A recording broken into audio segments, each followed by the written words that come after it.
కాలం విలువైందని మన పెద్దలు ఊరికే చెప్పలేదు. ఎందుకంటే కొన్నిసార్లు ఆ కాలమే ఒక మనిషి ప్రాణాలను నిలబెట్టే సంజీవనిగా మారుతుంది. ముఖ్యంగా అకస్మాత్తుగా గుండెపోటు వచ్చినప్పుడు మొదటి గంటను గోల్డెన్ అవర్గా అత్యంత విలువైందిగా చెప్పుకోవాలి. ఈ తొలి గంటలోనే రోగికి సరైన ప్రాథమిక చికిత్సను అందించి ఆసుపత్రికి చేర్చగలిగితే చాలు.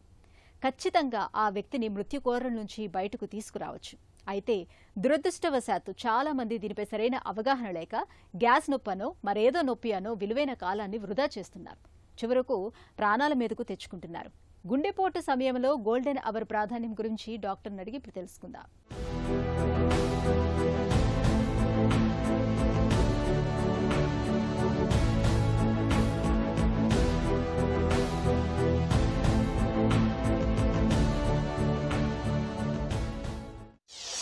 గుండెపోటు అని తెలుసుకోవటం ఎలా? గుండెపోటు సమయంలో ఏం జరుగుతుంది? గుండెపోటు అంటే గుండెకి రక్తం సరఫరా చేసే రక్తనాళాల్లో ఏదో ఒక రక్తనాళం సడన్గా మూసుకుపోవటం వలన గుండెలో ఒక భాగానికి రక్త సరఫరా నిలిచిపోయి ఆ భాగం డ్యామేజ్ జరగటం అనేది జరుగుతుందండి. దీన్నే హార్ట్ అటాక్ లేదా గుండెపోటు అంటాము. సో ఇలాగా గుండెపోటు వచ్చినప్పుడు సమయం అనేది చాలా ఇంపార్టెంట్. అంటే మొదట 12 నుండి 24 గంటల్లో ఆ భాగం అంతా కూడా పూర్తిగా పర్మనెంట్గా డ్యామేజ్ అయిపోయే అవకాశం ఉంటుంది. సో అందుకని గుండెపోటు మొదలైన తర్వాత ఎంత త్వరగా వైద్యం తీసుకుంటే అంత మనం హార్ట్కి డ్యామేజ్ జరగకుండా నివారించుకోవచ్చు అన్నమాట. సో ఇలాగ గుండెపోటు వచ్చినప్పుడు లక్షణాలు అనేవి అనేక రకాలుగా ఉండొచ్చు. అంటే కొంతమందికి తీవ్రమైన ఛాతీ నొప్పి రావచ్చు, చేయి లాగుతున్నట్లు అనిపించవచ్చు, దవడ నొప్పి అనిపించవచ్చు, లేదా బాగా అజీర్తిగా మంటల్లో గుండెల్లో మంటగా అనిపించవచ్చు. వీటితో పాటు బాగా చెమట పట్టేయటం, దడగా అనిపించటం, ఆయాసం అనిపించటం, వికారంగా అనిపించటం, ఒకసారి వాంతులు అవ్వటం, ఇలాంటివి లక్షణాలు గుండెపోటు వచ్చిన సమయంలో ఏ వ్యక్తిలో అయినా ఉండొచ్చు. కాకపోతే అందరికీ కూడా ఒకే రకమైన లక్షణం ఉండకపోవచ్చు. గుండెపోటు అని తెలిసినప్పుడు కుటుంబ సభ్యులు వెంటనే ఏం చేయాలి? మనకి గుండెపోటు ఏమో అని అనుమానం వచ్చినప్పుడు ఫస్ట్ థింగ్ ఏంటంటే ఏదైనా పని చేస్తూ ఉంటే ఆ చేస్తున్న పనిని వెంటనే ఆపి కూర్చోవడం అనేది, రెస్ట్ తీసుకోవడం అనేది చాలా ఇంపార్టెంట్.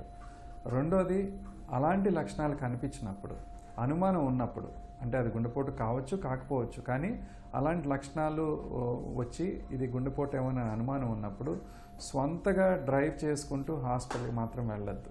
వైద్యం ఎంత త్వరగా జరిగితే గుండెపోటు వచ్చినప్పుడు నష్టం అంత తగ్గించుకోగలిగే అవకాశం ఉంటుంది. దగ్గరలో ఎవరూ లేనప్పుడు గుండెపోటుకు గురైన వ్యక్తి ఎలాంటి జాగ్రత్తలు తీసుకోవాలి?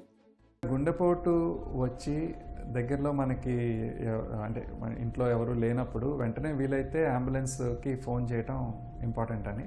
ఇటీవల కాలంలో మన గవర్నమెంట్ రన్ చేస్తున్న అంబులెన్స్ ఫెసిలిటీస్ 108కి కాల్ చేయొచ్చు, లేదా మీకు దగ్గరలో ఉన్న ఏదైనా ప్రైవేట్ హాస్పిటల్కి సంబంధించిన అంబులెన్స్ని కూడా వెంటనే పిలిచే అవకాశం ఉంటుంది. ఆర్ మీ మిత్రులను ఎవరైనా వెంటనే ఫోన్ చేసి వచ్చి మీకు సహాయం చేయమంటాం అనేది కూడా చాలా ముఖ్యం అన్నమాట. గుండెపోటు వచ్చినప్పుడు ఆస్పిరిన్, సార్బిట్రేట్ మాత్రల్ని ఎలా వాడాలి? ఆల్రెడీ గుండె సమస్య ఉన్నవాళ్ళు వాళ్ళ దగ్గర సార్బిట్రేట్ టాబ్లెట్ ఉంది అని అనుకుంటే అప్పుడు అది వాడే అవకాశం ఉంటుంది, వాడుకోవటం మంచిదన్నమాట. అంతేగాని అంటే ఇప్పుడు ఒక 10 ఛాతిలో నొప్పులు చూస్తే అందులో అన్నీ గుండెపోట్లు కావు. సో ఇప్పుడు ఏదో మామూలు ఎముకల నొప్పో, కండరాల నొప్పో, ఇలాంటి నొప్పులకి సార్బిట్రేట్ టాబ్లెట్ వెంటనే నాలుగు కింద పెట్టుకోవడం వల్ల బీపీ డౌన్ అయిపోయి ఒకసారి కళ్ళు తిరిగి పడిపోవడం కూడా జరుగుతూ ఉంటుంది. సో అందుకని ఇది డెఫినెట్గా హార్ట్ పెయిన్ అన్న ఇది ఉంటే అప్పుడు సార్బిట్రేట్ అనేది నాలుగు కింద పెట్టుకోవడం మంచిది. అది ఎలా తెలుస్తుంది? అంతకుముందు ఆల్రెడీ హార్ట్ ప్రాబ్లం ఉండి ఎక్స్పీరియన్స్ అయిన వాళ్ళకి ఇట్స్ ఈజీ, ఇది హార్ట్ పెయిన్ అనేది వాళ్ళు గుర్తించడం చాలా తేలిక. అది లేకుండా మామూలు సామాన్య ప్రజానీకానికి ఇంట్లో సార్బిట్రేట్ రోజు పెట్టుకోము. ఒకటి. రెండోది ఏంటంటే ఏ నొప్పి వచ్చినా పర్వాలేదు అని సార్బిట్రేట్ నొప్పి టాబ్లెట్ వేసుకోవడం, వెంటనే ఆస్పిరిన్ వేసుకోవడం కూడా మంచిది కాదు. గుండెపోటు వచ్చిన వ్యక్తిని నడిపించుకుంటూ ఆసుపత్రికి తీసుకెళ్ళొచ్చా?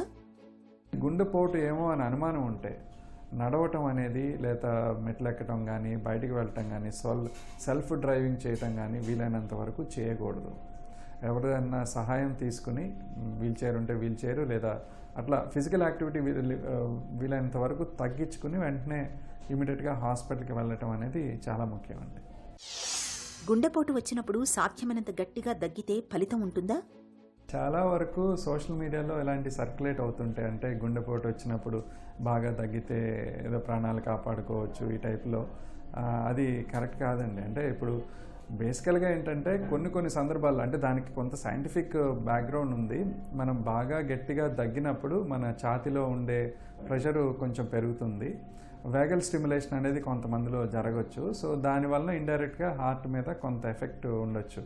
సో కొంతమందిలో గుండెపోటు వచ్చినప్పుడు హార్ట్ బీట్లో ఇర్రెగ్యులారిటీ వచ్చినప్పుడు బాగా లైట్ హెడెడ్నెస్, కళ్ళు తిరిగి పడిపోవటం అలా ఏమన్నా అనిపించినప్పుడు కొంతమందిలో ఇలా తగ్గటం వల్ల హార్ట్ బీట్ రెగ్యులేట్ అవుతుంది అనేది కొంత సైంటిఫిక్ బ్యాక్గ్రౌండ్ ఉండటం వల్ల ఈ న్యూస్ సర్క్యులేట్ అవుతుంది.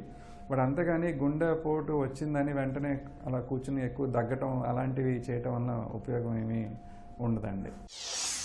సిపిఆర్ ఎప్పుడు చేయాలి, ఎలా చేయాలి?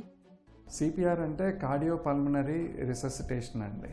అంటే ఇప్పుడు మనకి ఎవరైనా వ్యక్తికి గుండె ఆగిపోయినప్పుడు, అంటే కార్డియాక్ అరెస్ట్ వచ్చినప్పుడు, శ్వాస తీసుకోవటం ఆగిపోయినప్పుడు అలాంటి సందర్భాల్లో ఇలా కార్డియోపల్మనరీ రిససిటేషన్ అనేది చేస్తుంటాం. అంటే ఇది చేయటం ద్వారా మనకి ఏ కారణం వల్ల అయితే ఇలా గుండె ఆగిపోయిందో లేదా బ్రీతింగ్ ఆగిపోయిందో వాటిని సరి చేయటం ద్వారా మనకి తిరిగి హార్ట్ బీటు, బ్రీతింగ్ పికప్ అయితే ఆ మధ్య టైంలో మన బాడీలో సర్క్యులేషన్ మెయింటైన్ అవటానికి, బాడీలో ఆర్గన్స్ డ్యామేజ్ అవ్వకుండా ఉండటానికి ఈ సిపిఆర్ అనేది కార్డియోపల్మనరీ రిససిటేషన్ అనేది ఉపయోగపడుతుంది. సిపిఆర్లో బేసికల్గా చేసేది ఏంటంటే ఇందులో 2 రకాలు ఉంటాయి. అంటే ఓన్లీ చెస్ట్ కంప్రెషన్స్ చేయటం, అంటే మన హ్యాండ్ ద్వారా మన బాడీ వెయిట్ని ఇచ్చి చెస్ట్ని కంప్రెస్ చేయటం.